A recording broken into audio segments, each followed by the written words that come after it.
मी याच्यावरती खुलासा या अगोदर केलेला आहे। खरं म्हणजे आपल्याला सगळ्यांना सांगितलं पाहिजे ऑनलाईन रम्मी काय प्रकार आहे माहिती आहे का आपल्याला।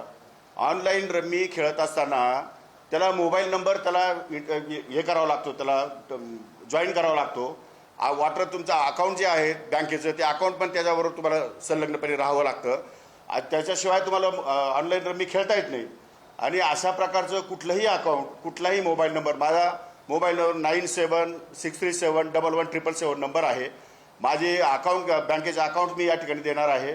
आणि त्या दृष्टिकोनातून कुठेही चौकशी केली तर ज्या दिवसापासून ऑनलाईन रमी सुरू झाली आहे त्या दिवसापासून आज तागत 1 रुपयाची सुद्धा रमी मी या ठिकाणी खेळलेलो नाही। मला रमी खेळताच येत नाही। त्यामुळे अशा प्रकारचा आरोप तो एकदम बिनबुडाचा आहे, चुकीचा आहे। आणि त्यामुळे महाराष्ट्रामध्ये मोठ्या प्रमाणात या ठिकाणी माझी बदनामी झाली आहे। कारण नसताना ऑनलाईन रमीचा जो आरोप केला आहे, ज्या राजकीय नेत्यांनी जो आरोप केला आहे आणि ज्यांनी माझी बदनामी केली आहे त्या सर्वांना मी कोर्टात खेचल्याशिवाय राहणार नाही। पण मग नेमकं त्या दिवशी काय घडलं होतं, काय स्पष्टीकरण तुमचं? कारण तुम्ही त्याच्यात व्हिडिओ रमी खेळताना दिसताय, काय झालं?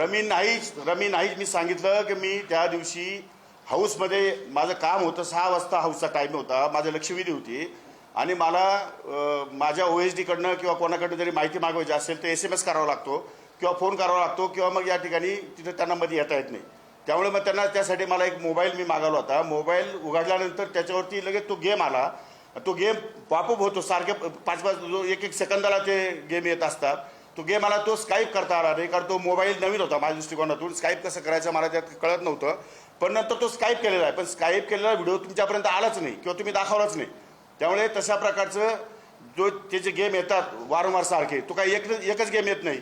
आत्तापर्यंत मोबाईलवरती तुम्ही मोबाईल काढले तर 5G मध्ये आपण चाललो आहे।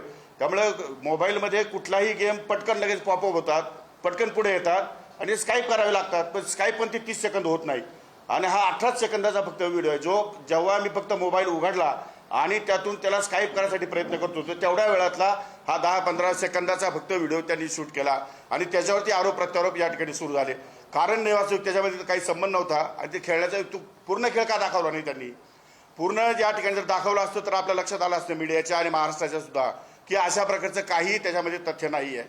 त्यामुळे मी आता माननीय मुख्यमंत्री, माननीय उपमुख्यमंत्री, माननीय सभापती आणि माननीय अध्यक्ष विधानसभा या चौघांनाही लेखी पत्र देणार आहे। या संपूर्ण प्रकरणाची सखोल चौकशी होण्याची आवश्यकता आहे। त्यामुळे माझ्या पत्राच्या आधारे आपण चौकशी करावी।